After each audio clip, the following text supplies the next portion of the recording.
Hey, Shalom. All praises go to the Most High Yahweh, Ba'ashem Yahweh Shah, Ba'ashem Adawakwadash. Double honors unto the elder apostles at great millstone for the teachings of the scriptures, among other things. Shalom to the sincere Akim across the world. Now, as you clearly could see, well, it's not really clearly, but still, you got them Frankenstein files being released right now. So what's happening on the planet Earth? Esau is being exposed. You know what I'm saying? They're being made naked. Their sins are being made naked. And it's like a woman, you know, back in the days you had this female called Marilyn Monroe. Then she had a scene where, you know, the wind was blowing up her dress or something like that. And then it exposed herself, right? But she did it on purpose. But anyway, Esau is not doing it on purpose. Yeah? Plus, you have amongst them so-called whistleblowers, which in the scriptures it is described as they make it their own tongue to fall upon themselves. Let me get a few scriptures and a few articles, and then I'm going up in it. What's happening right now, because these are the times that we're supposed to be looking forward to, as in the end of Esau's society. You know, it's slowly but surely it's coming, but at the end they shall be as madmen sparing none. You know, robbing and spoiling and murdering those that believe in Yahweh B'Hashem Yahweh Shai. That's what they're doing. That's what they're going to be doing, and that's what they have been doing for thousands of years before the Edomites even did it. Sorry. Before the Edomites even did it, you had other nations like Ashur, which is the Assyrian Empire. You had Aram did it, but you had mainly Esau, you know, as a real top one that was persecuting the Israelites just for being Israelites, you know, which is the Greeks, the Romans, and all that there. But anyway, this is Matthew chapter 10, verse 26. Fear them not therefore, for there is nothing covered that shall not be revealed, and hid that shall not be known. So that's one of the reasons why the Heavenly Father is exposing them through the Epstein files and stuff like that, because everything is coming out. They're really trying to hide it, but if you have noticed, you have a lot of people outside of America that are actually being, you know, consequences and stuff like that. You had some kind of premier here in Europe. I think it was Slovakia. He stepped down because his name was mentioned in the Epstein files. And then you had this guy. He called him. He used to be called a prince, but now they took his title, which ain't nothing. But anyway, they took his title. He didn't suffer no consequences, like sentences or something like that. And I'm not looking for their sentences. Whatever. That's like, what's up, man? That's like, you know, that's like bringing your kids to a Jeffrey Epstein daycare. You know, that's what it's like. So that's like the police arresting themselves. That's not gonna happen. Anyway, so Exodus chapter 33, verse 25. And when Moses saw that the people were naked, for Aaron had made them naked, unto their shame among their enemies. This is because they were exposed unto the satanic worship of the Mizraim people, which the two calves that were the golden calf that they actually made up, they created from molten earrings and stuff like that, and just rings and all these type of things and chains, and plus the things that they took from Mizraim themselves when they came out of Egypt. They took from them their gold and their silver. Remember that part? Well, that's the same gold that they took, and then they started to make a golden calf, which is an idol of child worship, a child sacrifice. You know, so they had made them naked. But Esau is being made naked right now to the power of Yahweh Ba'Hashem and Yahweh Shai. Let me see. Let me go up in a few articles over here, because, like I said, they're being made. They're being exposed. They're being made naked, I wanted to say. So here you have an article that says takeaways from the millions of newly released Epstein files. Now it's 6 million files. I'll put all these links in the description box so you can check it out for yourself. Now 6 million files, right? And only 3 point something million has been released. Now who has time to sit to hey man, Who has time to sit to go through these 6 million files? Most likely only people that is finna get some money out of it, man. Like make a YouTube channel or something like that, make YouTube videos and basically get paid for reading the things and stuff like that. Because I've seen a few people do that. But, you know, it's crazy. 3 million pages, 180,000 images, and 2,000 videos. That's one article. Like I said, I'm gonna put the link in the description box. Thousands of is another article. It says thousands of Epstein documents taken down after victims identified. That's what they wanted, because they're gonna release something, you know, and then they're gonna retract it because they knew that they released on purpose in order for them to be justified by taking it back now. You know, you damn sure as hell know exactly who the victims are and who isn't. You know what I'm saying? But still, you released it, and now you could say, oh, okay, we're gonna take it back because, you know, witnesses being identified. Anyway, I'm gonna leave a few links in the description box. But there was also this girl, this Mexican girl, in 2009 somewhere. But this is the article. It says here, like I said, I'm gonna leave it in the box, description box. Mysterious case of Mexican supermodel who vanished after emerging from a hotel screaming they was eating people. The elites was eating people and stuff like they ate children. They killed them and ate them. And she was there. She was 21. She was in 2009. This was a story going back 2009, but through the Frankenstein Epstein, the Frankenstein files, the Epstein files.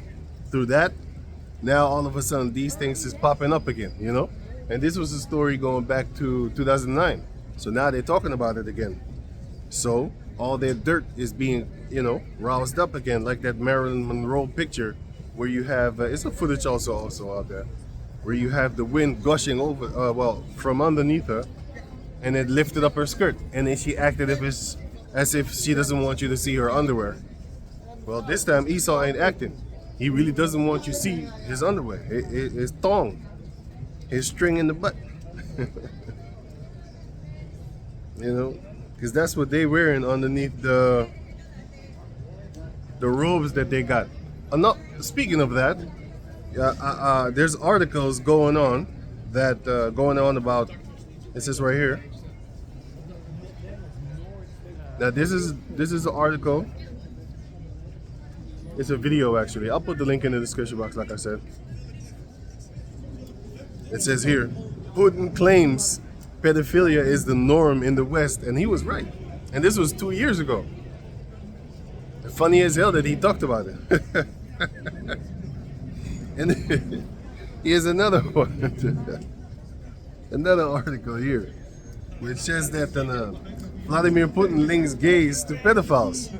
That's what he said, man. And these are articles from 2014. The one from the video is 2 years ago. And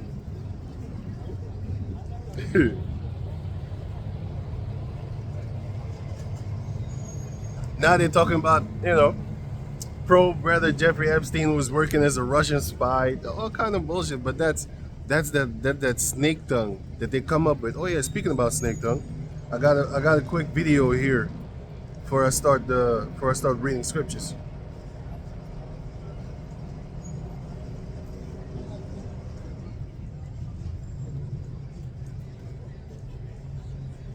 About how other Edomites doing research, catching them lying, man.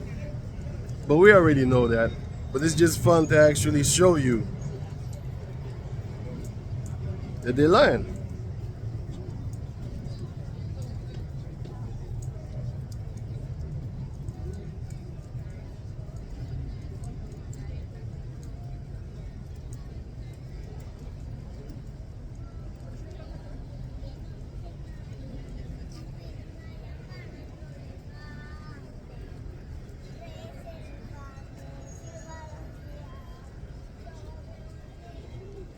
Right, I think this is it. I'm not, let me,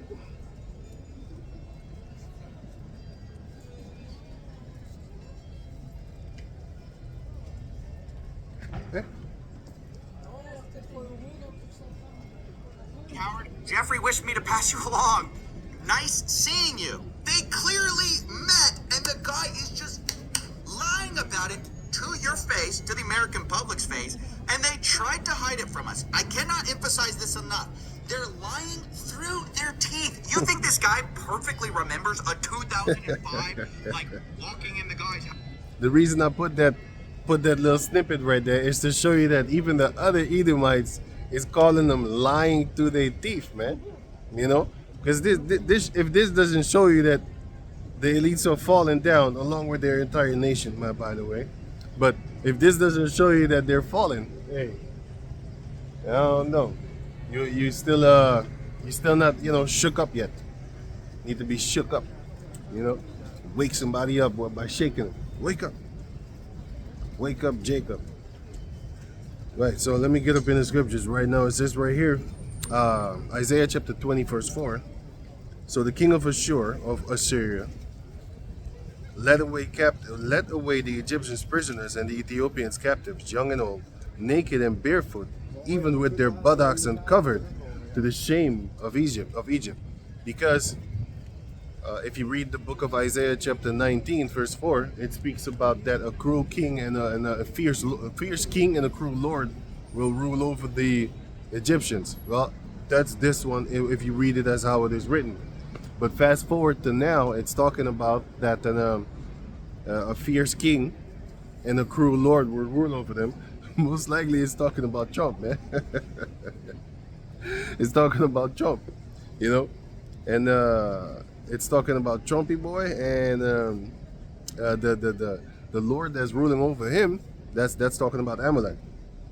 But if you watch the videos of the gulags and stuff like that, what did they do? They stripped the so now another breakdown for this one is in the physical form, because they're being made naked and their buttocks is being shown. That's you know, it's physical, but it's spiritual. Sorry, I explained the spiritual part of it, but now it's also talking about the physical part of it, because the prisoners that Esau is going to be taking, he's going to be stripping them down naked, and you know what they're going to be doing. I'm going to give you an example of a fact. You had this Iraqi war, right? What did they do? They heaped them up in a heap of human people, you know, flesh and stuff like that, and then they stripped them naked. They stripped them naked, man. You can use Yandex, not Google, because Google is not going to really show you. He's going to show you a few things, but Yandex is going to show you some real shit. You know, that's a search engine if you don't know. But anyway, there you're going to see actually the real thing. On Google you can find it too. You can find it even on YouTube. You know. But Yandex is going to show you more pictures. But anyway, which used to be on YouTube, but now they kind of censored it to a certain degree, to where you can't really find the straight information toward it, but you know, toward it and stuff like that, forward toward it. But anyway, so the point is that what these Edomites will do, they will strip a lot of people naked, man. Throw some cold water on you and stuff like that. Have you in the wintertime, throw some cold water on you at that, you know, and then push you out in the snow, make you walk. Oh yeah, they did that same thing with the Native Americans, the Trail of Tears, if I'm correct. Yeah, that's what they did unto their own people in the gulags, man. The gulags is spelled G-U-L-A-G-S, gulags. Right. And if you check that out, then you're going to see like, damn, they did that to the Edomites, man. They did that to and they filmed it too. They filmed it, man. They filmed them actually slaughtering them. You know, that thing that they say that happened to Amalek, all the pictures that you see from the so-called Amalekites, talking about the Holocaust and stuff like that, all the pictures that you see, those were pictures of gulags, man. That wasn't them. Those were pictures of the gulags. That was not them. They're lying to you. Because if you look at the footage of the gulags, you'd be like, no, that's them East European Edomites and them Russian Edomites, man. They slaughtered them and the farmers and stuff like that. But anyway, so Isaiah 47:3, thy nakedness shall be uncovered, yea, thy shame shall be seen. I will take vengeance, and I will not meet thee as a man, because the Spirit of the Most High is going to confront him, man. And the Spirit of the Most High, the voice of the Most High, the tongue of the Most High is talking about these scriptures. But it's talking about the men that actually read it and stuff like that. But actually, it's talking about the scriptures because you need a man in order for you to hear it. He's going to read it for you, starting with the elder apostles on down, the great millstone, that group. And if you listen to them since 2007, actually, that I know of, they've been talking about it, that, hey, this is going to happen and stuff like that. This is going to happen, this is going to happen. And it's happening. Though it tarry, wait for it, because it will surely happen. It will not tarry. And somewhere in Habakkuk 2 and 5, if I'm correct, it speaks that basically, though it shall, at the end it shall speak. Something like that. Lord willing, I'll get into that later. But anyway, so it says right here, let me get up in, let me see. The book of Nahum, chapter 3, right? And I also have Isaiah 47. Let me get that in the book, and the other one I get on the phone. So then I have two places to read from. So Isaiah 47, right?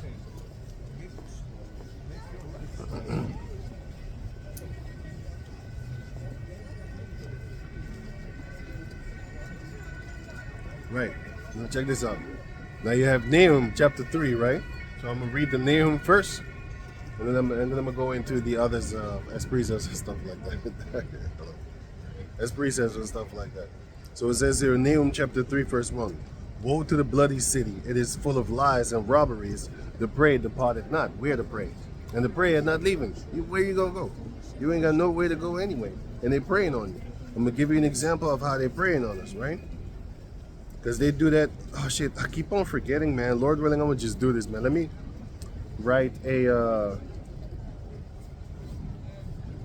put you the telephone agenda and stuff like that, so that they can remind you with a sound like, hey, because I stumbled across the article. I've been talking about it for like 3 weeks now, 4 weeks. Still didn't make the video.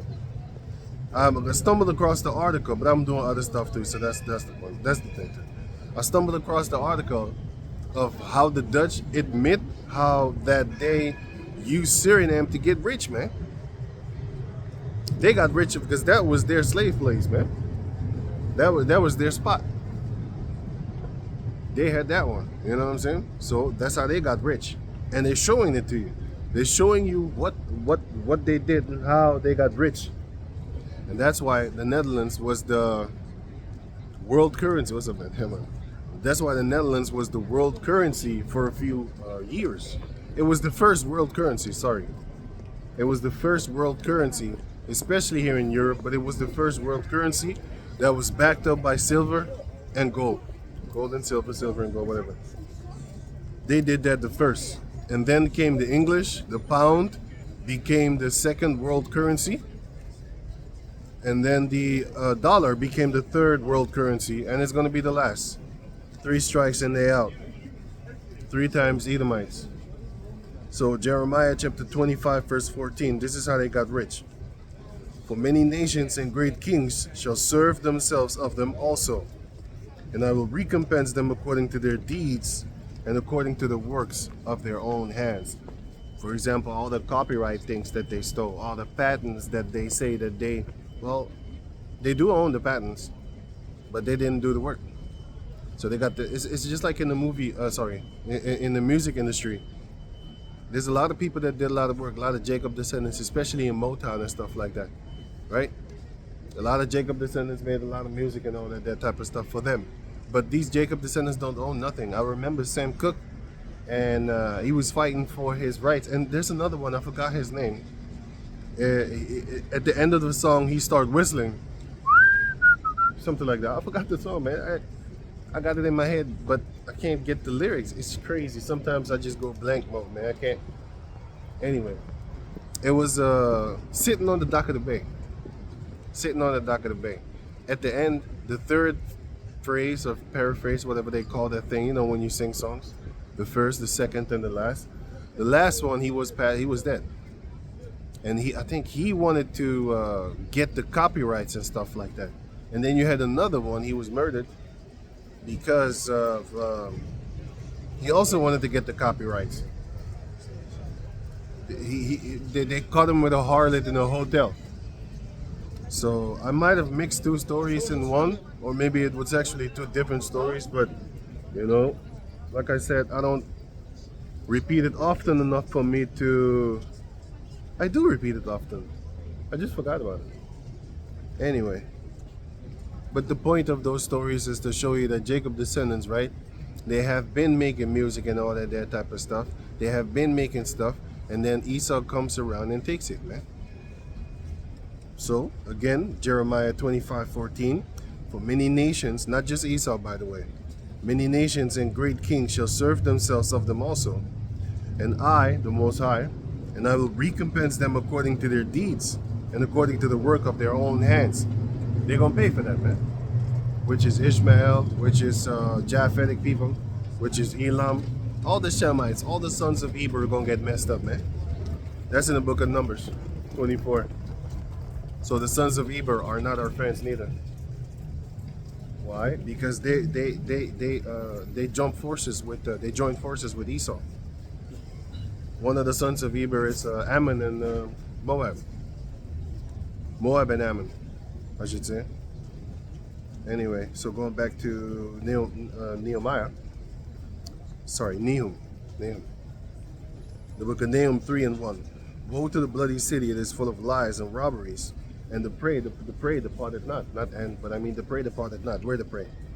The noise of the whip, and the noise of the rattling of the wheels, and the prancing horses, and of the jumping chariots. That's talking about, look, back in the days they came like that when they came to look.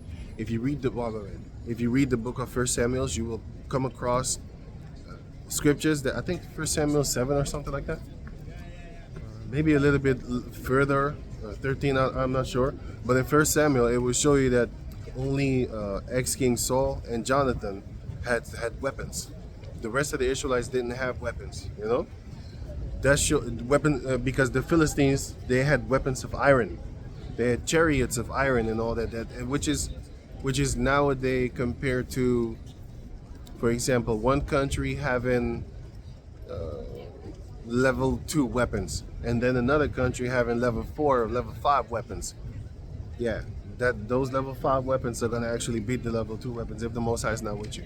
But anyway, if you have better weapons and stuff like that when you go to war, most likely you're gonna win. You know, unless the Most High is with you, then you can beat them up with sticks and stones and stuff like that. You know, which is not what the Ishmaelites is doing, because it shows you that when Russia went in to destroy the Ishmaelites in I think Syria or something like that, or ISIS, whatever. I think it was 2015, 14, 16. When he went in, he cleared them up in a week, in a few days actually. He cleared them up in a few days. Meanwhile, Esau from America, he was fighting with them for months. That shows you that he didn't want to do nothing. He didn't want to fly over and just bomb them, blah, blah, blah. And then they got angry at Russia too for killing them. Talking about you hit civilians and stuff like that. No, that's what you're doing. But you know, the war between the Russians and the Americans and Europe and stuff like that, that has been going on for a sweet while right now. So that's good. And it's going to escalate into World War III, which will be our salvation. You know, in the midst of their destruction, the salvation of the Jacob descendants will be prominent. Excellent, even. You know? Right, so it says right here, the noise of the whip, and the noise of the rattling of the wheels, and of the prancing horses, and of the jumping chariots.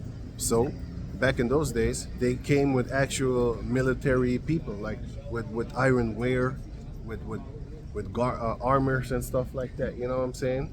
Not garments, armors. Well, garments underneath them, but still, they came with armors and stuff like that. You know, silver, steel. Because I was thinking about the color, but it's not silver, it's steel.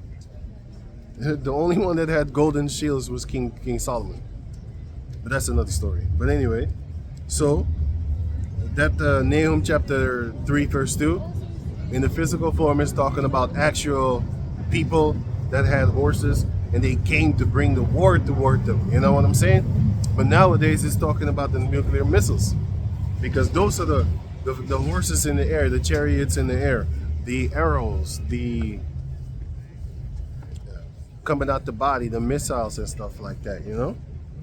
Verse 3, the horseman lifted up both the bright sword and the glittering spear. Like I said, back in the days, it was an actual bright sword and it was an actual glittering spear. But nowadays, it's talking about the nuclear missiles. Because if you look up this movie, there's a movie, I forgot which actor, but you can look it up. It's the movie called Broken Arrow. It's a movie, Broken Arrow. And then the term of what a broken arrow means is a nuclear missile stolen or missing. So if it's not a broken arrow, then when you say arrow, it's talking about a missile. And if you look at a missile, it looks like an arrow. It is shaped like an arrow, you know. And if you also look at a missile, it looks like a glycerin because it's metal, so it glisters, you know, in the sun.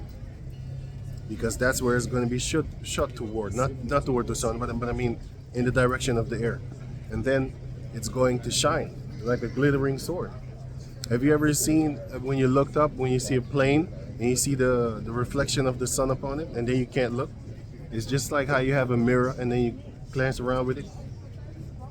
Look at the water right now, for example. It's actually glittering in my face because it is the reflection of the sun.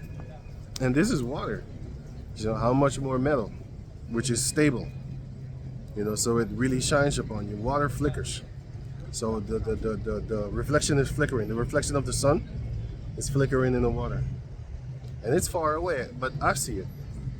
It's not even shining in my eye. I look at it and I see it, you know. But anyway, so it says here, it says Nahum 3:3. The horseman lifted up the bright sword and the glittering spear, and there is a multitude slain. Psalms chapter 90, which speaks about 1,000 on thy left and 10,000 on thy right, that's talking about a nuclear missile. It's called the pestilence, but if you read the book of 2 Samuel 24 or 23, where the angel came and he killed 70 people, 70,000 Israelites, then you will see that he was called a pestilence, that the angel was called a pestilence. But what also was called a pestilence, which is, you know, diseases and stuff like that, but that's another story. But the nuclear missile is called a pestilence, and the angel is called a pestilence too, that came to slaughter 70,000 Jacob descendants, man. I mean, but they sinned in it. They were sinning anyway. So the Most High sent Satan to go and play with King David's mind and make him count. And he couldn't stop himself. And then when he was done counting, his heart struck him. And he was like, oh shit, what did I do? You can't stop it, man. If the Most High unleash, you know, his Satan, his evil angel, if he releases him on you, only the Most High can get you out of it. Like what he did with Job. He put that spirit on him, man. You know, in order for him to be able to sustain himself. Because he was asking the Most High in Job chapter 10, why you do this to me? He was asking him, why you do this to me? He was asking him, why? Thou knowest that I'm not wicked, and yet thou seekest to destroy thy own creation. Thou hast created me, and yet you seek to kill me or destroy me. He was like, I didn't do anything. And you know I didn't do anything. But yeah, the Most High, man, it was a bet, you know what I'm saying? And it is also symbolically for us to see that we are that. We are Job symbolically as a nation. You know, the Most High give it and he take it away, but he give it back. That, and also what is going to go through, what we're going to go through as a nation also happened to Job. And also for the faith's sake, meaning all the bad things that happened to him, and still he kept on, he kept his faith in Yahweh Ba'ashem Yahushai, and then the Most High eventually got him out of there, man. You know?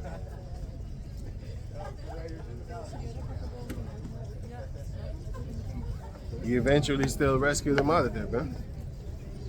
Just to let us know that, you know, he's still with you and stuff like that, you know? Even though you're going through bad times. He had all boils on his face, sores all over his body.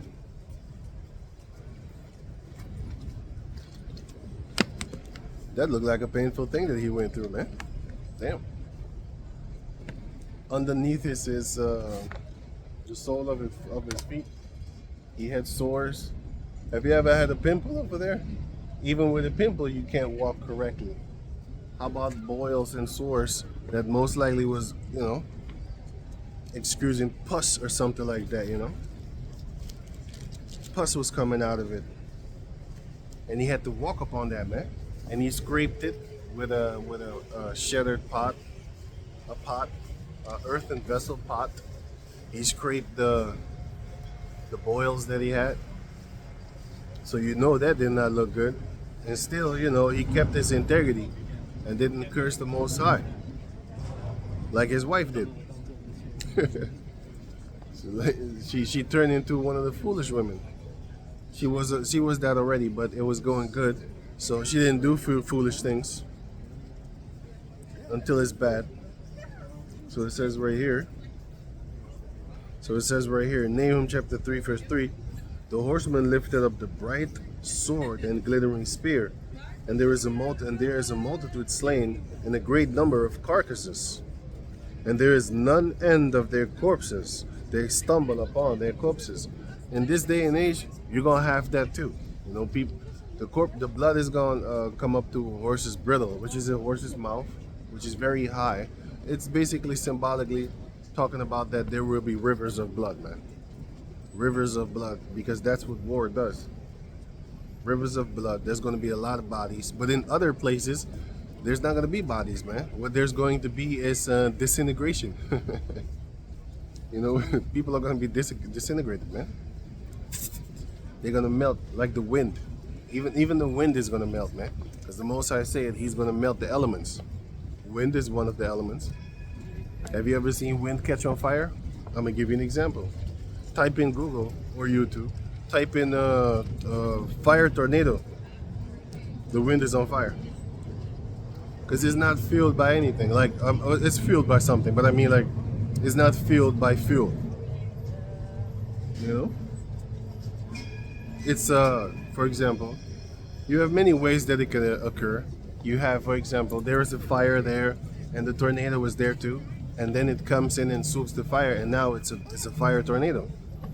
You know, and then you have, for example, like dust tornado too. That's because it gathers up the dust and it keeps on twisting. And then you have another one which is, you know, a car exploded or something like that, and the tornado is there, and then, you know, the fire starts circulating within the tornado, and now you have a fire tornado. You know, it's not gonna happen in the storm time. Storm is when it rains. So it's most likely with a dry type of environment. But anyway, going on. So, and there is none end of their corpses. They stumble upon their corpses, man. That's what's going to happen. But like I said, in certain places, it's going to be the disintegration time, because they're not going to be any corpses. Because once that nuclear missile hit, everything will just fade away. Everything is going to fade away, right? Verse 4, because of the multitude of this is the reason why they're going to get smoked. Because of the multitude of the whoredoms of the well-favored harlot, which is America. Well, nowadays it's America, because back in the days, if I'm correct, it was Nahum. It was Nineveh. Which is talking about Ashur, Assyria. But nowadays it's talking about this. Now it might be a little bit hard to follow, because sometimes it talks about the king of Assyria fighting against the king of Mizraim. But then nowadays we know that switches up, because sometimes it's talking about Esau as the king of Assyria modern day. And then he fights, well, in the ancient time, they fight against Mizraim, but now we know it's talking about them. Either they fight against each other, or the Most High just uses examples of what happened back then is going to happen to Esau right now in 2026. Anyway, so Nahum 3 and 4. Because of the multitude of the whoredoms of the well-favored harlot, the mistress of witchcraft, because they modeled themselves after the Chaldeans, right? and they model themselves after Babylon the city, which is heaping all nations together in one, and they model themselves after the witches of Ashur, which is the Chaldeans. Well, they was in Babylon, but those are Shemites. Ur of the Chaldees. Shemites come from there. When Abraham came from there. The point is, in the beginning, you had Shemites over there, and then Nimrod went over there. So Nimrod went to the Shemites, and then he trying to gather everybody together in a coalition of nations. The Europeans had it before, but they messed up because Germany left out of the League of Nations. Sound like a straight fucking cartoon, because I saw it in a cartoon. I saw it in Marvel, Justice Leagues and stuff like that. Well, Esau had the League of Nations. Before they had NATO, they had the League of Nations. I'm telling you, it sounds like a fucking cartoon, but that's what they had. The League of Nations, that's the name. And then Germany was a part of that, but then Germany stepped out and started to make war and stuff like that. Like, nah, I ain't down with this shit. Because, you know, they was backstabbing each other. That's what they do. But they're still kind of together to a certain degree, but the Most High, just like how you had the kingdom of the southern against the kingdom of the northern. In the beginning, the northern, all of them, all 10 tribes, was against Judah. They was fighting and stuff like, but they was together. And of course, Judah and Benjamin were together when they were fighting against them. But later on, the Most High started to make within the northern tribes, within the 10 tribes, they started to fight amongst each other. And then later on, Judah and Benjamin, they kind of fought against each other too. And then later on, deeper than that even, the Judites started to fight amongst the Judites, and the Benjamites started to fight amongst the Benjamites. So, same thing with the northern tribes. The 10 individual tribes were together, and then the 10 individual, within the 10 tribes themselves, they started to fight amongst themselves, you know, tribe against tribe. And then within the tribe itself, they started to fight amongst each other. So Naphtali versus Naphtali, and Simeon versus Simeon. But these are examples. But before that, it was Naphtali versus Simeon. But they still stick together. Well, that's the same thing that's happening right now with Esau.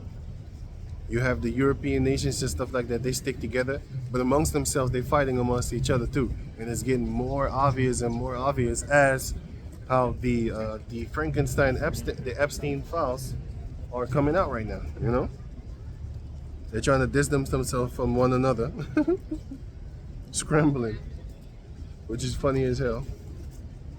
But that shows you that, you know, either they did this on purpose, or just like the Pizzagate thing. It was a female. I can't find the. If I go dig it, I'll find it.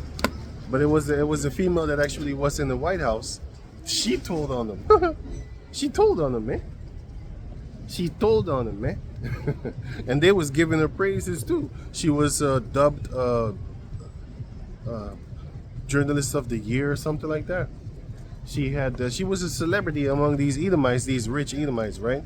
These wealthy billionaires and all that type of stuff. Until she turned on them. Until she started talking about the things that she witnessed, the things that they were doing. They did not like that. And now her entire career disappeared. It's just gone. They lucky they didn't kill her, but I don't know.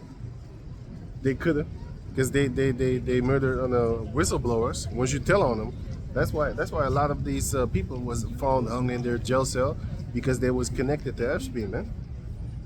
Like Jean-Claude or something like that. Sean Le. If you type in Google Sean connected to Epstein, hanged himself in a jail. He was a French guy. And if you look up his name, you will see girls in the big background, like teenagers, and their faces is not redacted. You know, he ran a modeling agency. Type in Jean, hung himself in jail connected to Epstein. Then you will see, and then you will get his name, Jean something, Lamar or something, Lamarck. And then type his name in Google, and then you will see his modeling agency, and you're gonna see all the girls. You know what he was doing. Now all the things that they're doing, It never looked innocent to me, but to a lot of people, if you just look at it, it looked innocent, right? Like as if they didn't do anything, like they helping children get famous, because that's what they do. You know, they actually do make them famous by going out on the street and scouting for models and stuff like that, right? A lot of these models, you will never see them again because they're food. That girl said it too. Here, I'll put the link in the description box so you can check it out for yourself. This girl, it says here, mysterious. It says here, mysterious case of Mexican supermodel who vanished after emerging from hotel screaming. They were eating people in a hotel, a fancy hotel, man, 5-star hotel and stuff. That's where they in, doing their little creeper thing, creeper marathon. Her name was Gabriela Rico Jiménez or something like that. Jiménez, something like that, man. Like I said, I'm gonna put the link in the description box so you can check it out for yourself. You know, but yeah, it's all good, man. All their nakedness is being exposed. But anyway, let me go back to the scriptures, right?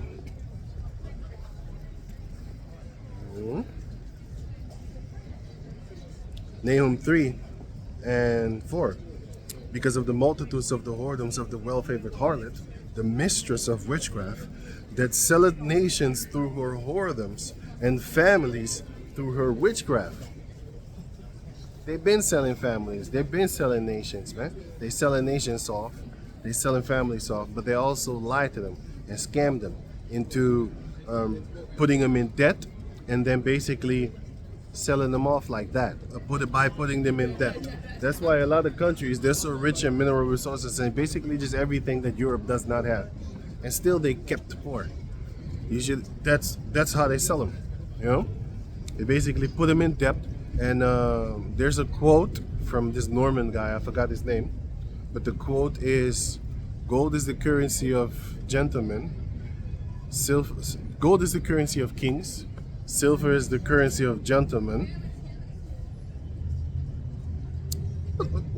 Let me see what it was.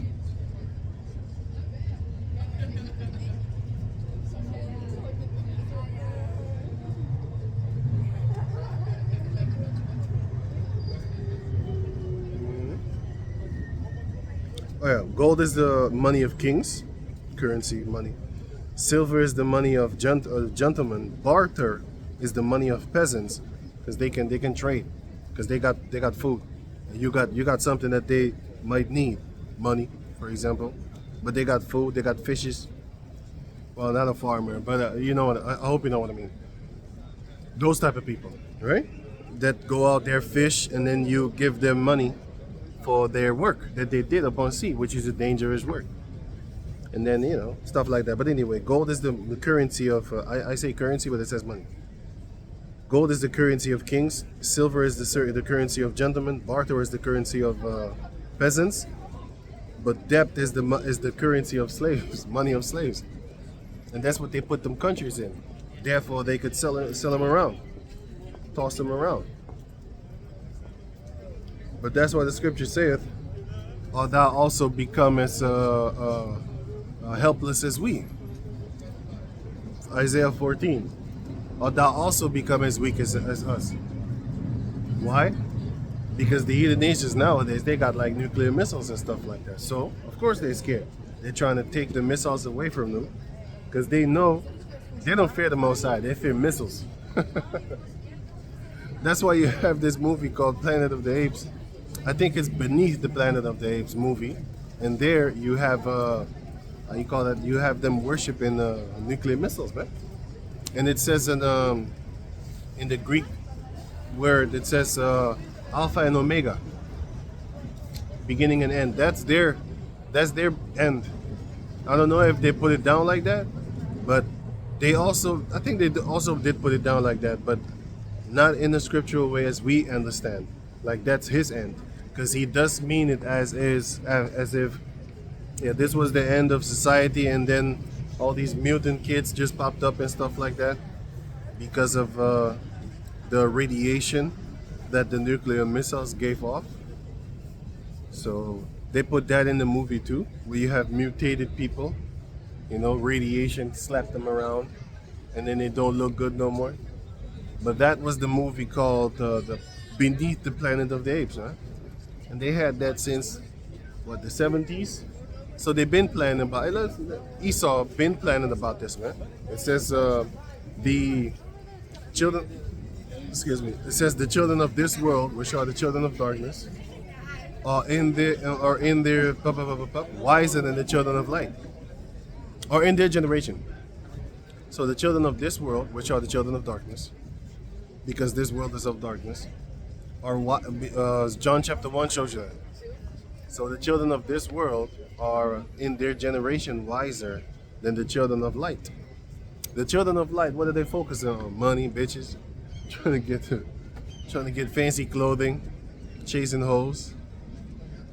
That's what our people really worried about. Trying to be the next new rapper, you know, trying to be the next new singer, you know, American Idol, European, all the countries in Europe got an idol form off of that. England, they all want to be idols, man. That's their desire. I remember this song from Tupac. He asked Lil Rah, "Hey, shit, Rah, what you want to be? What you want to be when you grow up?" Then he said, "Shit, you stupid. I want to be a motherfucking outlaw." That was his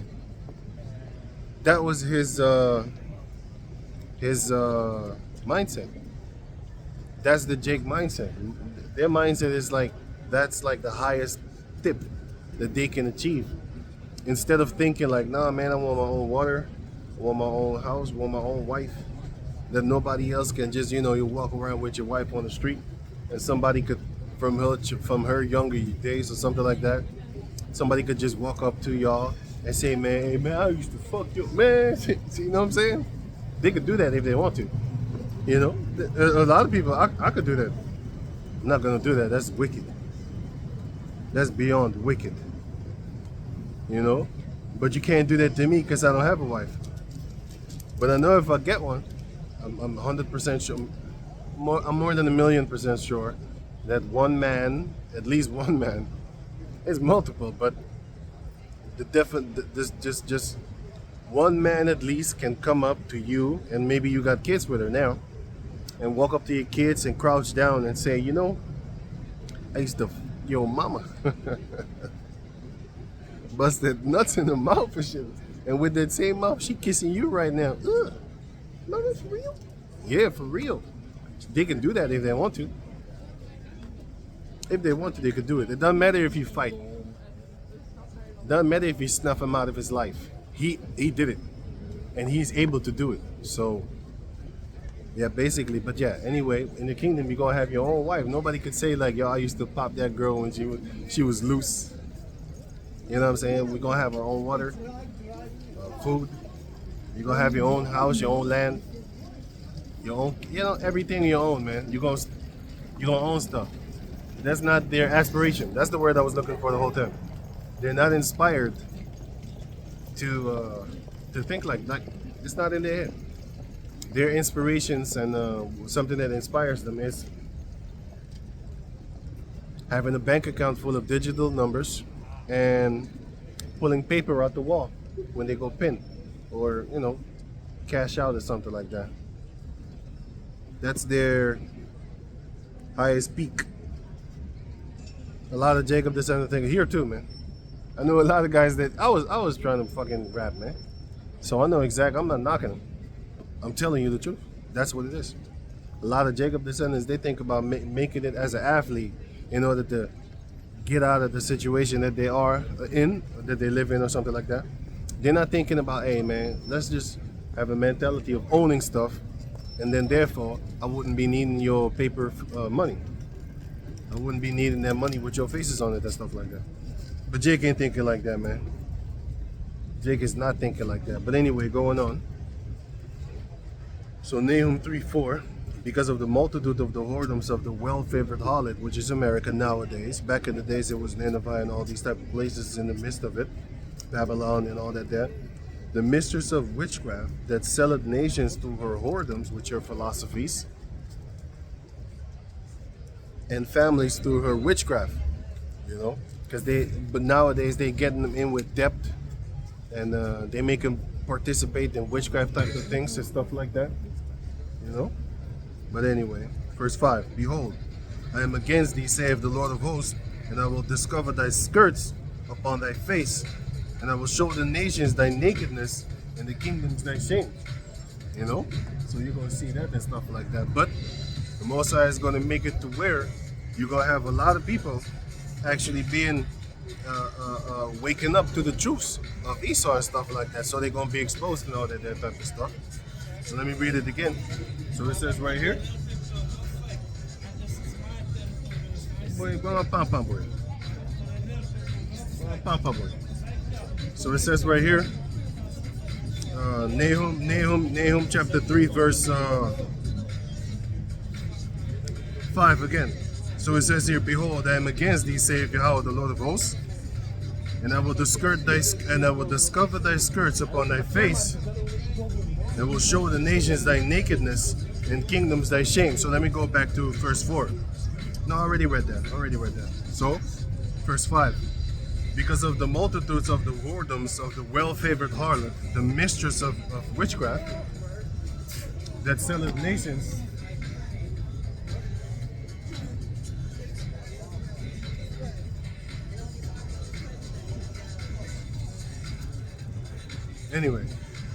that selleth nations through her whoredoms, and families through her witchcraft. Already read that. What is it? What is it? I say, if you follow music, Yeah? you find out who has power over this life and over this Over this what? dirt, What is that? this whole planet, you understand? If you follow music, you're gonna know who the wicked are. Anyway, so it says right here. I am Jaja, you know? For Africa, I am real Jaja, you know Jaja? No. I am sunshine, you know the sunshine? Sunshine. I am the real sunshine, yeah, sunshine bear. You know your God is no real, no fake. Okay. What you do nothing, man. What the? What you do nothing. It's no real, man. Real people have power, no fake. Anyway, so it says right here, the book of Nahum chapter 3 verse 5, behold, I am against thee, saith Yahweh, the Lord of hosts, and I will discover thy skirts upon thy face, and I will show nations thy nakedness, and the kingdoms thy shame. So all these nations and all these people, they're starting to see the shame that Esau has. You know what I'm saying? The wickedness, the things that he's going through right now is all designed by Yahweh Bashem Yahushai, because the Most High says in the book of Matthew chapter 10 verse 26, it says that I will discover thy sins. Right, let me read it again. Matthew 10 and 26. Fear them not, for there is nothing covered that shall not be revealed, and hid that shall not be known. So all the things that Esau is going through and stuff like doing, actually, those things are being exposed left and right and left. And we in that time right now, which shows you that this is the end of Esau, man. This is the end of his nations. Basically, this is the trickling down that we can see in the physical form. Because if you think about it, if you look at this thing like maybe 10 years ago, 5 years ago, 7 years ago, you really wasn't seeing it, but we knew about it. You saw it here and there and here, but it was not a big thing. You know what I'm saying? It was actually just for the ones that are in the know. Those ones were in the know. You know what I'm saying? But the rest of the people, they didn't see it. But now you have average Edomites seeing it too, man. Average Edomites, they seeing it too, because especially the ones that are really proud, they think like this land is going to continually go on and all that type of stuff. They're not doing that anymore, man. You know, they're actually showing like, hey man, this is a shameful thing.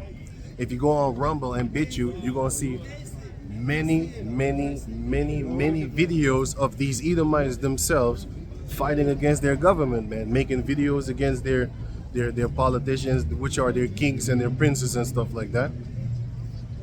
And they're making videos against them, man. You know what I'm saying? And also you have you have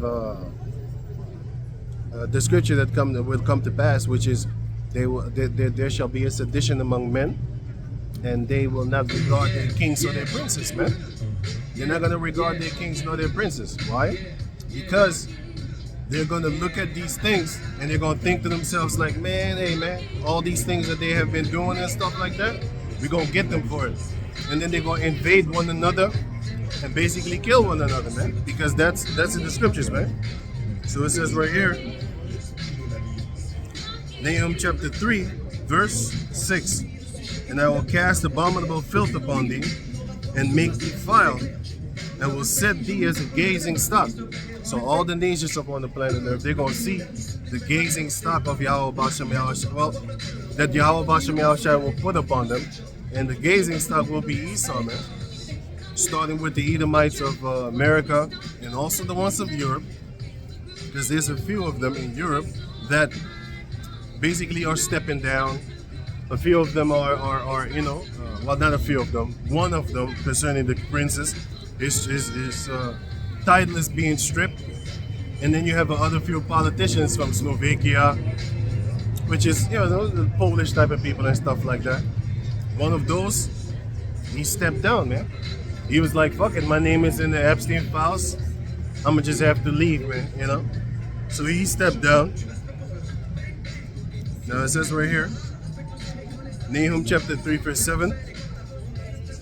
And it shall come to pass that all they that look upon thee shall flee from thee.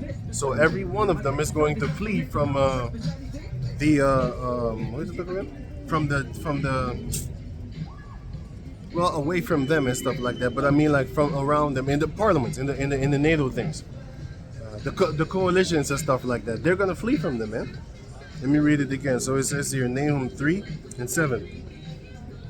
And it shall come to pass that all they that look upon thee shall flee from thee, and say, Nineveh is laid waste. Who will bemoan her? When shall I seek comforters for her? So they're gonna be looking at you like, man, ain't nobody gonna bemoan you. But there are people that are going to bemoan them. The modern day Nineveh. Like I said, Nineveh is talking about the ancient Assyrian Empire, which Ashur built it and founded and founded and funded both of them. And then they was living there and stuff like that. And they had often wars with Babylon themselves, you know, where the Cushites were. But they had also wars with, well, yeah, it was Babylon, King Nebuchadnezzar and stuff like that, the Chaldean. Nebuchadnezzar was a Chaldean that was the king of Babylon. And then later on you had Cyrus. He then became the king of Babylon instead of Nebuchadnezzar. Hey, what's up? So it says right here, Nahum chapter 3 verse 7 again. And it shall come to pass that all they that look upon thee shall flee from thee, and say, Nineveh is laid waste. Who will bemoan her? When shall I seek comforters for her? You know, because they're falling right now, man. Going on. Art thou better than populace? No. That was situated among rivers, because you had kingdoms back in the days that was situated around rivers. Those were the most prosperous cities in the history of history itself. That's why you have here in the Netherlands, you have a haven called Rotterdam, which is, according to them, the biggest haven upon the planet Earth. It isn't, because it's a small country. They can make bigger havens somewhere else, but they like to, it's like they like to put monuments on certain type of countries and stuff like that. For example, in the movies, when you see in the movies, right? What do these Edomites do? When they talk about saving the world, let's say an alien invasion comes in the movie, right? What images do they always show? They always show the image in Paris, then they always show the image in, not always, but often, they show the image in Italy, which is the Tower of Pisa. They show the monument of Sydney in Australia. They clip those scenes, and then they put it as, okay, we're gonna save the world and stuff like that, which is funny as hell. But another example of that they orchestrated this whole thing, you have a country, you have a chip, right? The chips of the planet Earth that the cars run upon, the computers run upon it, your telephone runs upon it. All these things run upon these computer chips, right? But the only country that makes these chips is the Netherlands. And the only one that actually works with those chips, like forms them and stuff like that, those are the Taiwan. That makes no sense. Why don't you make multiple of those machines in order for... it does make sense. But I mean, like, for a normal standpoint, why don't you make multiple countries have those machines in order for you to be able to assure yourself that there will be no chip shortage in the future? Because one machine cannot, it should not be able to provide, it cannot provide for millions of people, man. One machine. Come on, man.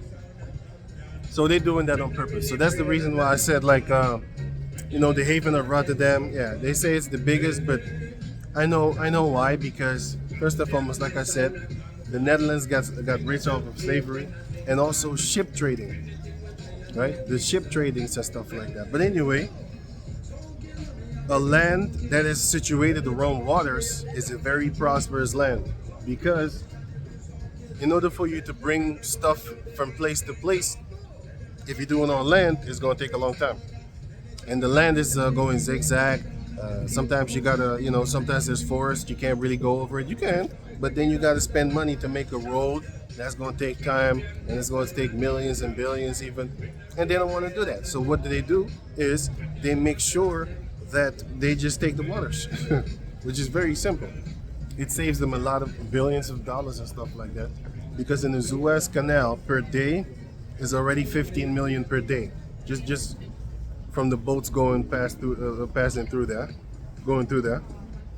So a city situated near waters is a very prosperous city, you know. But then because you have food, I mean water for plants and stuff like that, and fruits, vegetables. For your cattle, you have that too. So it's a very prosperous location. That's why King Solomon had the Red Sea, which he took from Edom. He had that place over there in the book of First Kings, chapter 9. He took it from them. Why?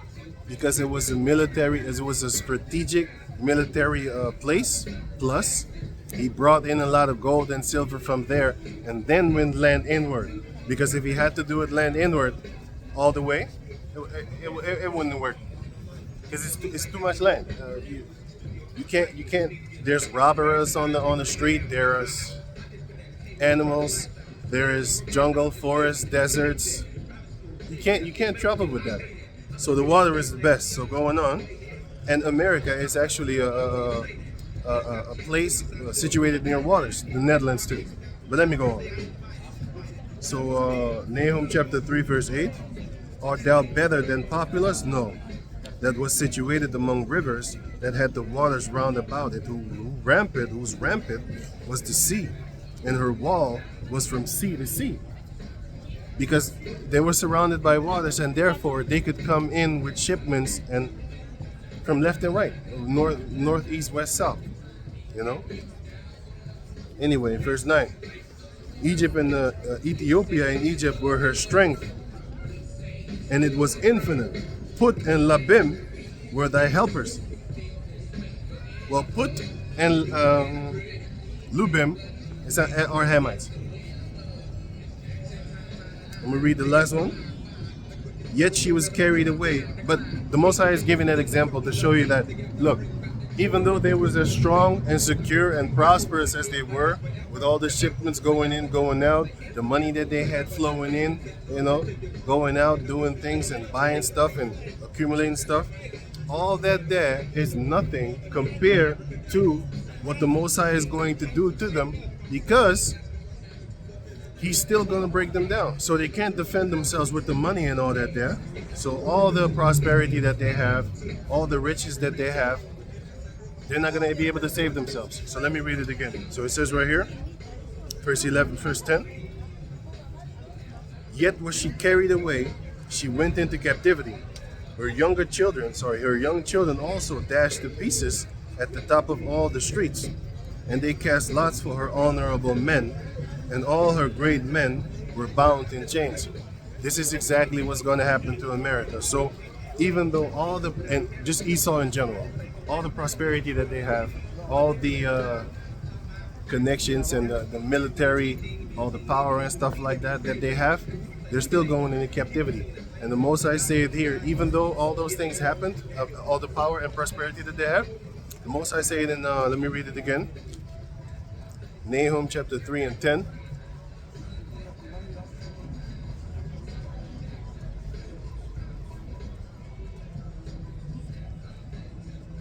Nahum 3 and 10, it says, yet was she carried away. So all the help that they had, because the Most High said in Isaiah 33 or Isaiah 31 or 32 or 30, one of those three. Well, chapter 30, 31, 32 or 33, all four of them. One of them, it says that even though, so it says, the helpers and the ones that help in Egypt, they both shall fall. The helpers of Egypt and Egypt, the helping and the helping. So Egypt and their helpers both shall fall. Well, that's what the Most High is saying here again concerning Nineveh, ancient Nineveh, but now he's talking about modern day Nineveh also, which is America. So Nahum 3 and 10, yet was she carried away, she went into captivity. Her young children also were dashed to pieces at the top of all the streets. And they cast lots for her honorable men, and all great men were bound in chains. That's exactly what's going to happen. All the greats of Esau, all the warriors of Esau, the ones that make it out of the nuclear war, all of them are going to be slapped in chains, man. Chains are going to be slapped upon them, man. Whether it be their arms and their legs and their neck, coming up out the womb, you know, slap a chain on their neck too. Have them walking around like a doggy and stuff like that. That's what Yahweh is going to do. Pardon me. That's what Yahweh is going to do, right? So it says right here, Isaiah chapter 47. Well, yeah. I think I'm gonna get to 47. So Isaiah 47 and 1.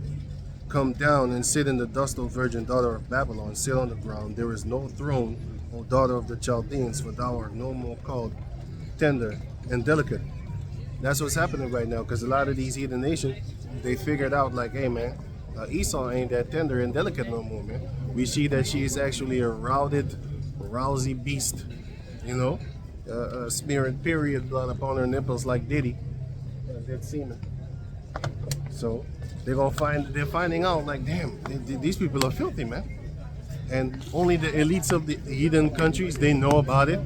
Like I said, I'm gonna put the link in the description box. Putin, 2 years ago, and even in 2014, which is what, 12 years ago?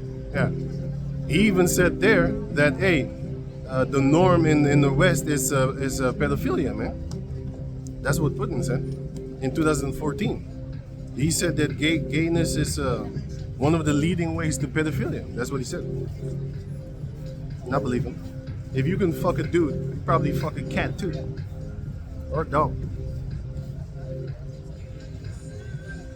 You probably fuck everything. Think about that. Because you have no barrels. You have no limit. Barrier. Not barrels. I mean barrier. You have no barrier.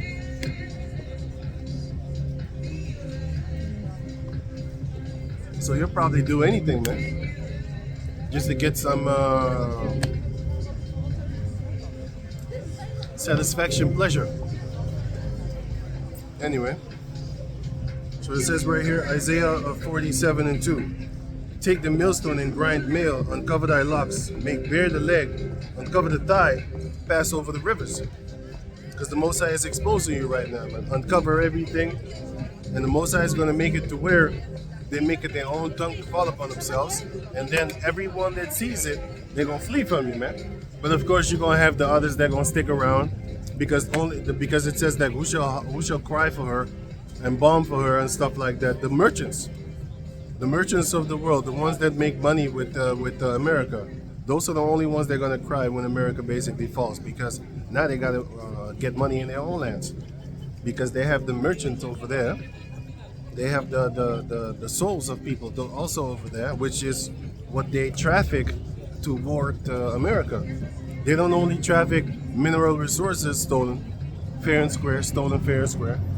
They don't only traffic mineral resources, but they also traffic children. They also traffic drugs.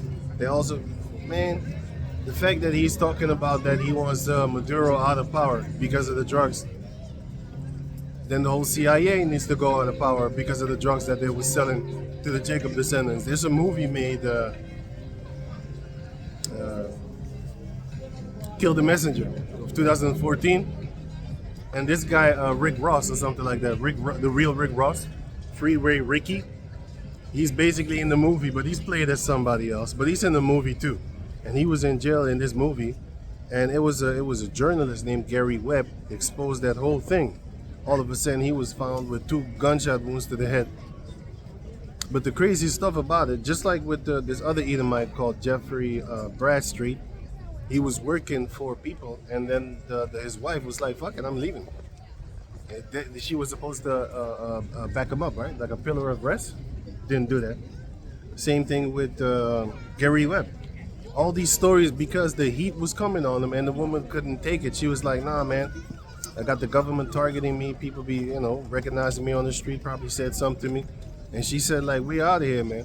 I'm going to bring the safety. I'm going to bring my children out of this whole attention bubble that you caused upon us."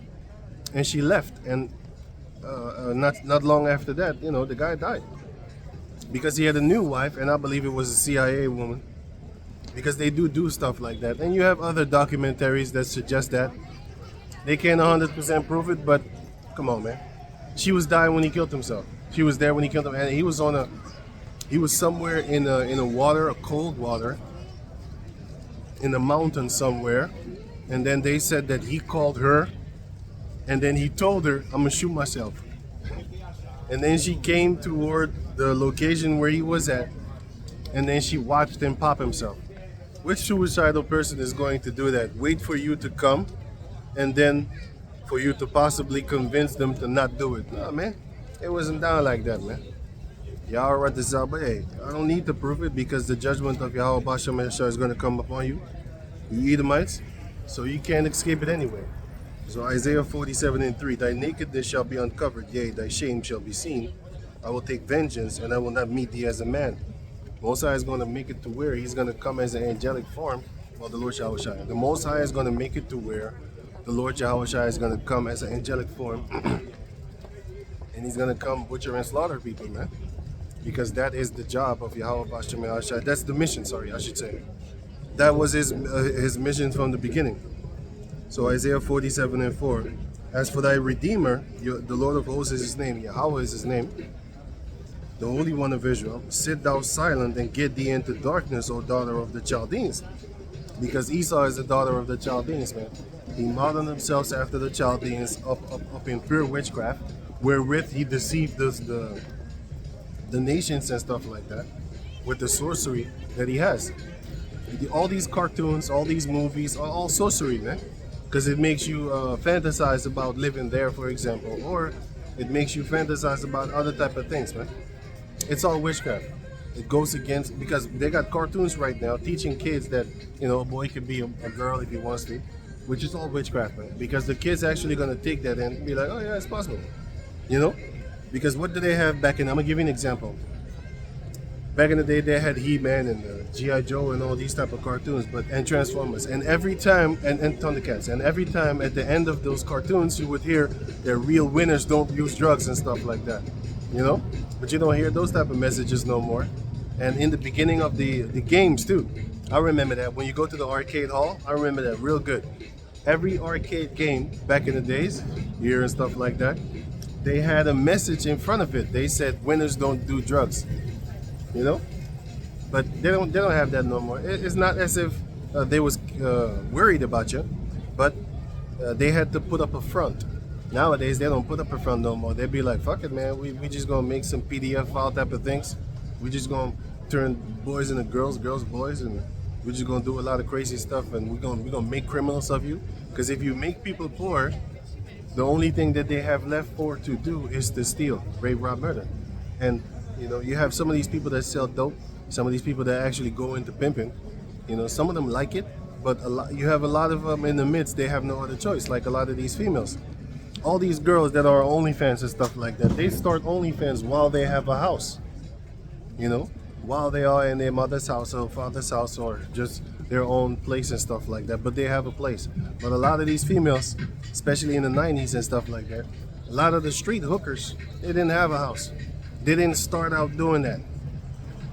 You know, you had a lot of stories about that, man. You know, all these documentaries that came out, you know, and personally, you could just walk around and see these hoes, man. Well, it is the Netherlands, so it's legal.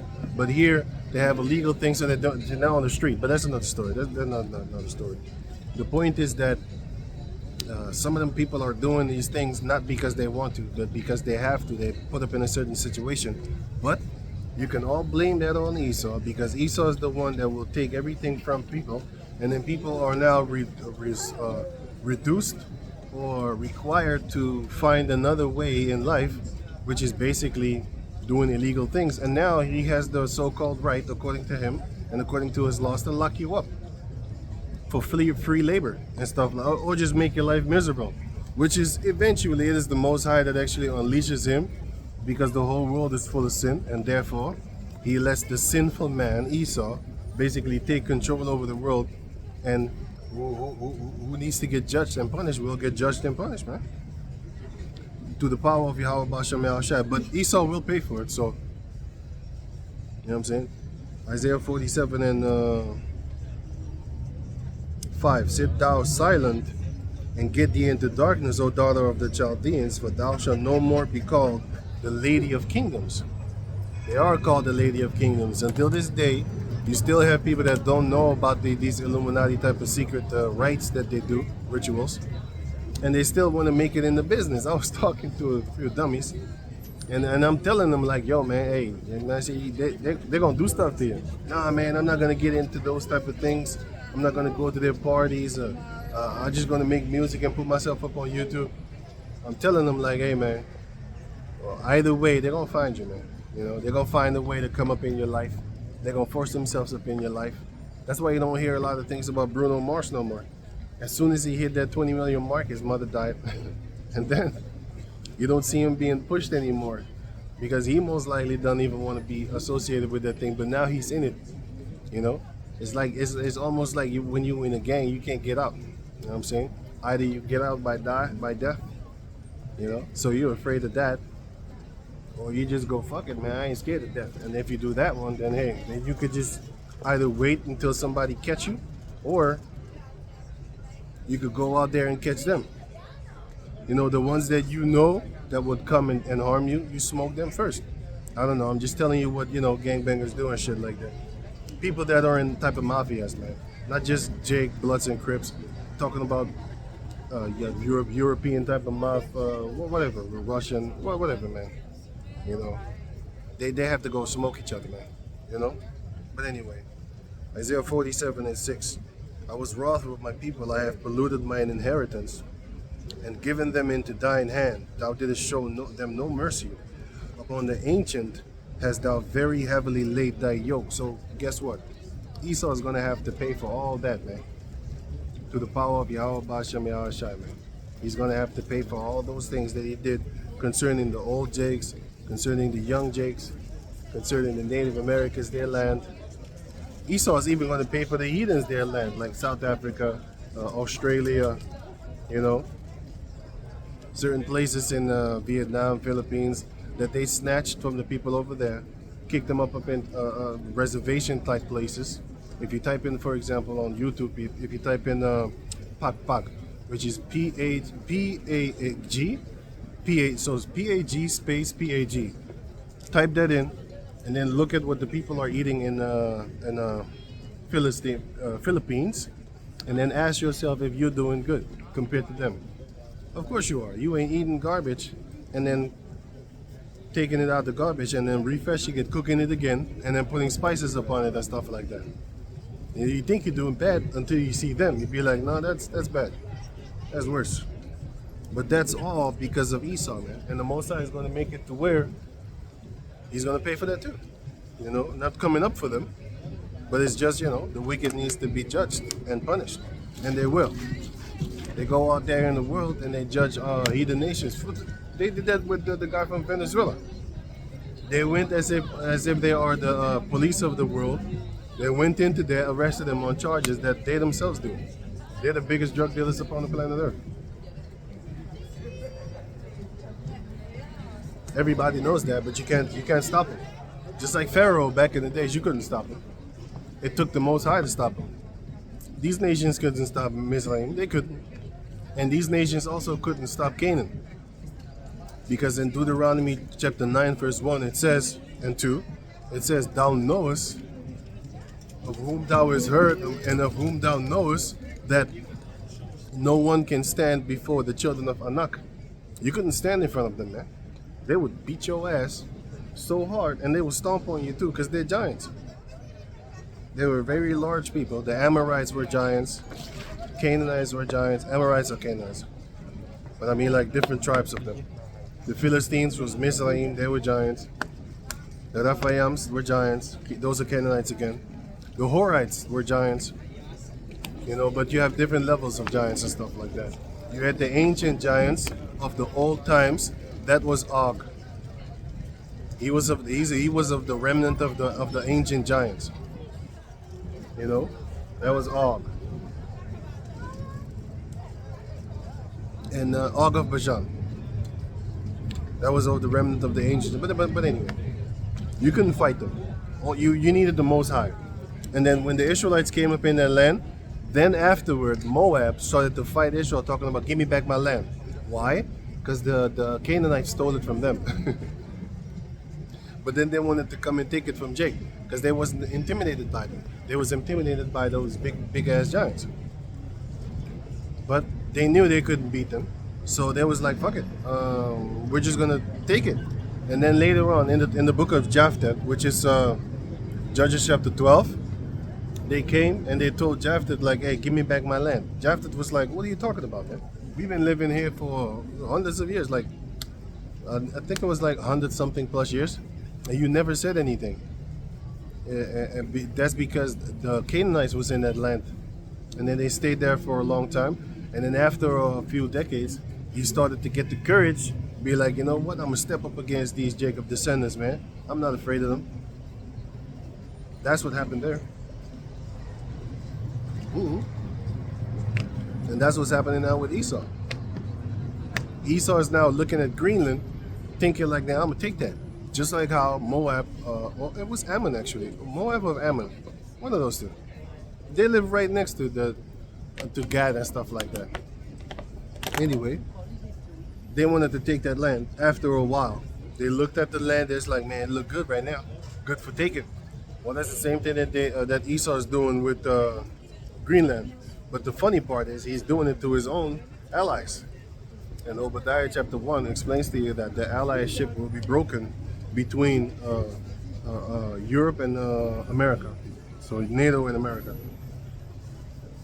So eventually even NATO is gonna not really back up Russia and stuff like that, but they're gonna have a certain type of agreement with one another. Like, no, man, the common denominator, big bully guy is America, and then we're gonna have to shoot the missiles upon them, man. And they shot the missiles upon them, man. You know? So it says right here, Isaiah 47 and 7. And thou saidest, I shall be a lady forever, so that thou didst not lay these things to thy heart. Yeah, they think they're going to be a lady forever. They don't actually sit down and wonder like, man, am I going to be punished for the rape, rob, murder that I did upon the natives, that I did upon the slave descendants, and the slaves first, and then their descendants? I'm not going to get paid. No, they're not thinking. Right? Thou didst not lay these things to heart, neither didst remember the latter end of it. Right? The reason why the Most High said that is because throughout all history, every nation that messed with the Israelites, they know the end of it, which is your destruction. You mess around with the Jacob descendants, you're gonna get you know what I'm saying? You're gonna get twisted up like a pretzel. You know? You're gonna get twisted up. tweaking while you're getting twisted up too, screaming. So you know the letter end, and still they do it. Because in Psalms 50 it says, Thou thoughtest that I was altogether such as one as thyself, but I will reprove thee and set the Israelites in order before thine eyes. Why? Because the Most High didn't do anything. Therefore, it is set in them. So just like in the book of Ecclesiastes, it says, because judgment is then executed swiftly upon people. Therefore, the lust based is not exactly what it says, but therefore the people, the lust in them, it's willing to do sin because you're not getting judged right away. So that's happening to Esau right now, man. He's not getting judged right away, and therefore he think like, hey, look at all the things that I did to Jacob. Nothing is happening to me. Most High must be with me then, because he's delusional like that. That's why he said stuff like God bless America and nowhere else. The nowhere else was from a comedian. I forgot which one. I think it was Dave. I don't know anymore. Dave Chappelle. I don't know anymore.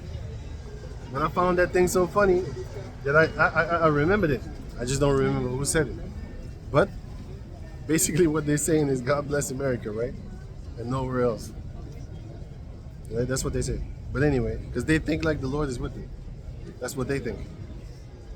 So Isaiah 47 and let me see, where was I? 8. Therefore hear now this. Thou that art given to pleasures, that dwelleth carelessly, that saith in thine heart, I am not as a widow, neither shall I know the loss of children. That's what they say because they're proud. They really think like nothing is going to happen to them. They don't experience the loss of children, because that's fucked up. If you have children, then you have to bury your children. They don't really go through that.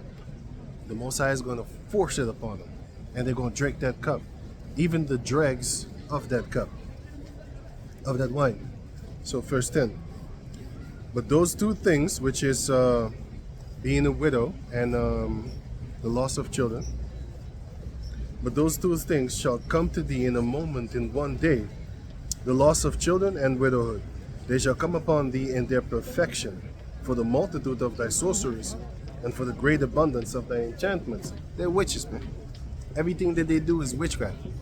And then they front as if they're the good guy, but they're actually wolf in sheep clothing. They're talking about bring your children to the church. They got Jeffrey Epstein, in a confession booth. Oh, let me hear sins. And breathing like a fucking frog with dragon breath. You know what I'm saying? But anyway, those are the real wolf in sheep clothing, man. And the ministers of Satan, they look like they're good guys. Why don't you leave your kids with them? Of course you're not going to do that. But there are people that do that. They leave their children at their daycare, and then the daycare themselves don't trust the people. So then they have secret cameras over there, and then you see the type of bullshit that they be doing to your kids, man. But that shows you how deprogrammed people are, because it is actually a weird thing to leave your children for 8 hours to 8 hours to 9 hours with strangers, man. And you do that continually from Monday to Friday for a period of time. And then once they grow old enough, they are now able to go to school, and then you leave them with another set of strangers, rotationally, like once more, for 8 hours a day once more again. And this time they're teaching the kids too. So it's all horrible, man.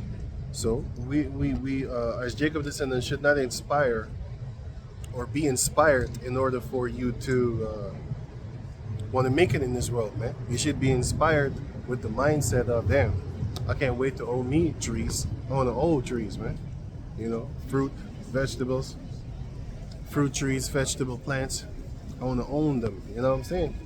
I want to go out there and plant stuff when I feel like it. Well, people are going to plant it for us, but still, the point is that you then therefore have your own land. That's basically your own stuff, man.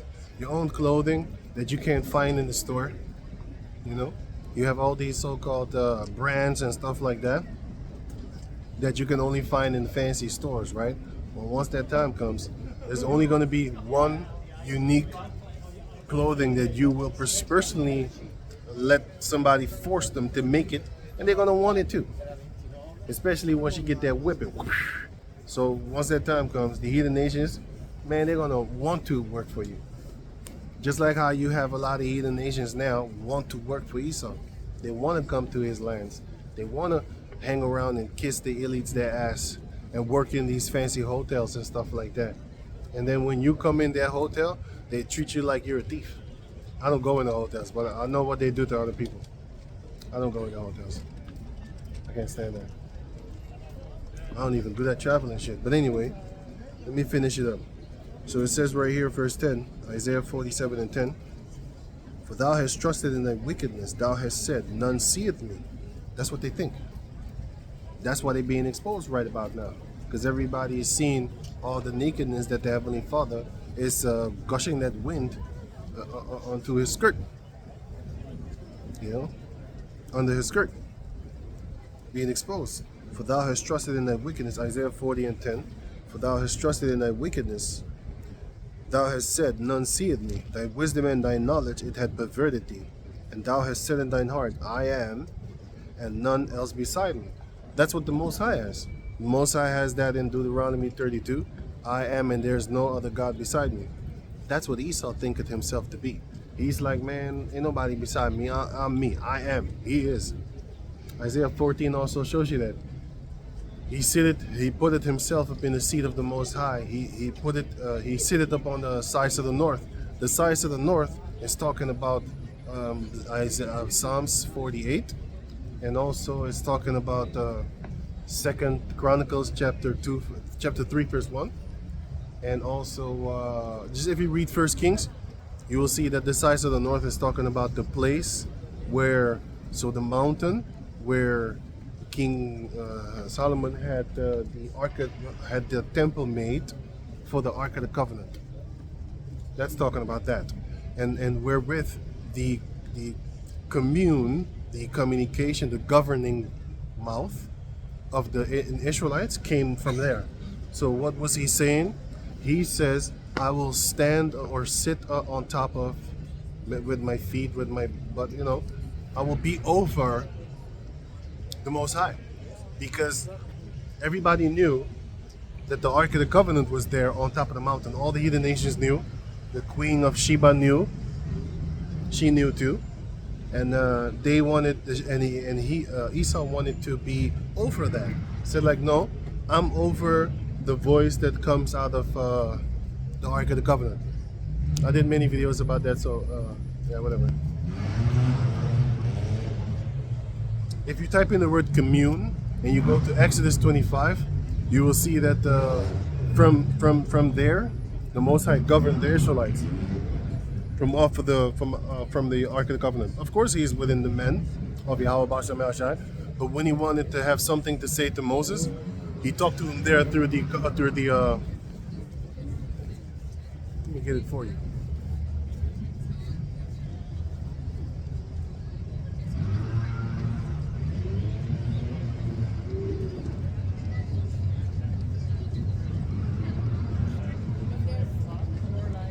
Exodus 25 and 22.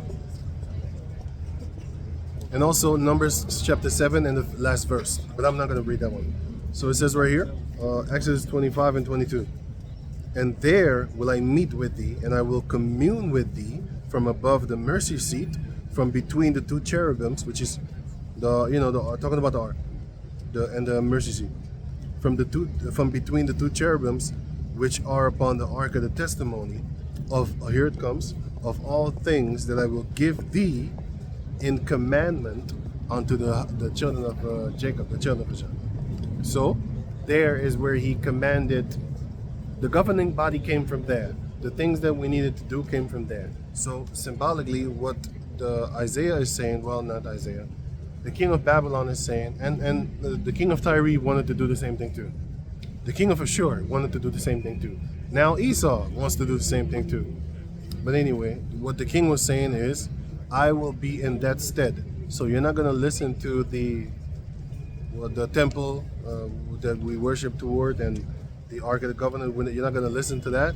You're going to listen to, basically he said that, he said it. You're going to listen to what I command you to do. And if you think about it, if you read the book of Second Maccabees, they did get that. They did told us what to do. We were not allowed to keep the Passover, the Sabbaths. We were not allowed to keep the high holy days, which is Passover is one of them. We were not allowed to keep the feast days, I've already said that. And they commanded us to do certain things. Second Maccabees chapter 6 shows you that. Second Maccabees chapter 7. So they did get the power eventually, but that's because we angered the Most High. That's not because, they had the power to do such. It was because the Jacob descendants, they angered the Heavenly Father. And then the Most High was like, you know what? I'm going to break your temple that you built for me in my name. I'm going to break it. I'm going to take the 2 pillars of stability. And then the Nebuchadnezzar carried them off and melted them and made chains of something. He melted them. And then later we repented. And then the time of Zerubbabel came. We went out of Babylon. And then we built another temple, which was the second one. Now the third temple is being built in a spiritual form through the mouth to the spirit of Yahweh Bashem Yahushua, this is spirit, and the gathering of the Jacob descendants from across the world. So it doesn't matter if you do it here in this country, for example. People across the world are going to find out because they're going to see it and stuff like that, right? So, yeah, that's it. Oh, yeah. I thought so. Okay, yeah. So Isaiah 47:11. Therefore shall evil come upon thee, thou shalt not know from whence it riseth, and mischief shall fall upon thee, thou shalt not be able to put it off. And desolation shall come upon thee suddenly, which thou shalt not know. They're not going to be able to put it off. All these allegations that are coming out against them, they're not going to be able to put it off. And you know what eventually they're going to be doing? There's going to be a distraction, like some kind of pandemic or something like that, whatever. And then they want to have people forget about what they did. And then eventually they're going to implement that RFID chip, have people focusing on that. And that's about the time that you're going to have sedition among men. 2nd Ezra 15. And they will not regard their kings nor their princes. The politicians are their kings and princes. Politicians. Because they get, referenced real high. And yeah, and they be doing all them Frankenstein type of things and stuff like that. But hey, whatever, they will not regard them because they're gonna fight against them. So Isaiah 47 verse 12. Stand now with thine enchantments and with the multitude of thy sorceries, wherein thou hast labored from thy youth. If so be, thou shalt be able to profit. If so be, thou mayest prevail. Mosai is mocking them right now, like, go put them gloves on, come fight me then. Go try and do what you think what you have been doing for centuries, and then thousands of years even. Go all the way back to the land of the Horites, Genesis 36. Because Genesis 36, Esau was worshiping the idols of Seir, which is Seir the Horite. They were worshiping those idols, man. Those were the first idols not the first, I wouldn't say it's the first. But those were the idols that they was worshiping in those days. The idols of Seir, of the children of Seir. And the children of Seir are Horites.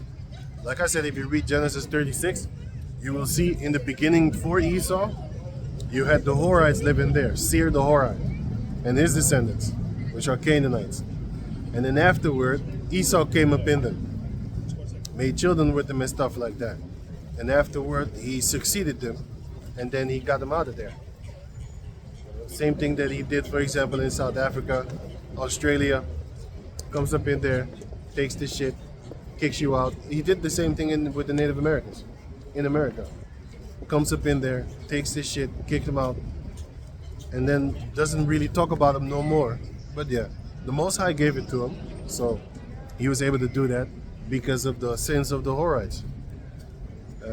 So yeah, the Most High said he taketh up nations and well, how does it go again?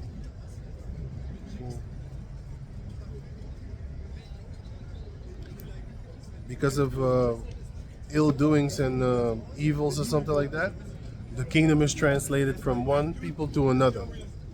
So the Horus was doing evil.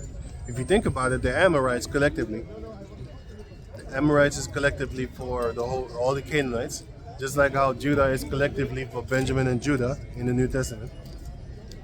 The Amorites, they was doing witchcraft for 400 years. That's in Genesis 15. It says, after 400 years, when the sins of the Amorites are full, then I will bring your descendants out of the land after 400 years, and I will give them this land. So the Most High made the Canaanites in the land, which collectively are called Amorites. He made them be in. He allowed them to do their nonsense for 400 years, man. Leviticus 18, Leviticus 20. Those are the sins that they were committing in those lands for 400 years before the Most High snuffed them out with the Israelites. Thou art my battle axe and weapons of war. And if we was righteous, then boy, you shot the shit at me. I wanted to put my hand on that thing until I saw the little bee over there. Exactly where my hand was. Anyway, lucky for me, I didn't hit him. He would have been like, man, what are you touching me for? Anyway, so let me read the few last verses, the three. Let me see. Isaiah 47:13, it says, Thou art wearied with the multitude of thy counsels. Let now the astrologers, the stargazers, the monthly prognosticators, prognosticators, stand up and save thee from all these things that shall come upon thee. They're not going to be able, because the Most High is going to make it to where even the entities that they talk to, they're going to flee from them. You know, they're going to go to their witchcrafts, and the entities are not going to answer them, because they talk to them spirits, man. And the spirits talk to them. Verse 14, Behold, they shall be as stubble. The fire shall burn them. They shall not deliver themselves from the power of the flame. There shall not be a coal to warm at, nor fire to sit before. Because the Most High is going to disintegrate everything. You know what that represents, the coal to sit in front of? It represents warmth. It represents security. It represents that, you know, you're going to make it in that cold night. That's not going to happen. The Most High is going to make it to where there's no fire for you to warm up yourself toward something. You're going to be on fire. You Edomites are going to be on fire. So Isaiah 47:15. Thus shall they be unto thee, with whom thou hast labored, even thy merchants from thy youth. They shall wander every one to his quarter, none shall save thee.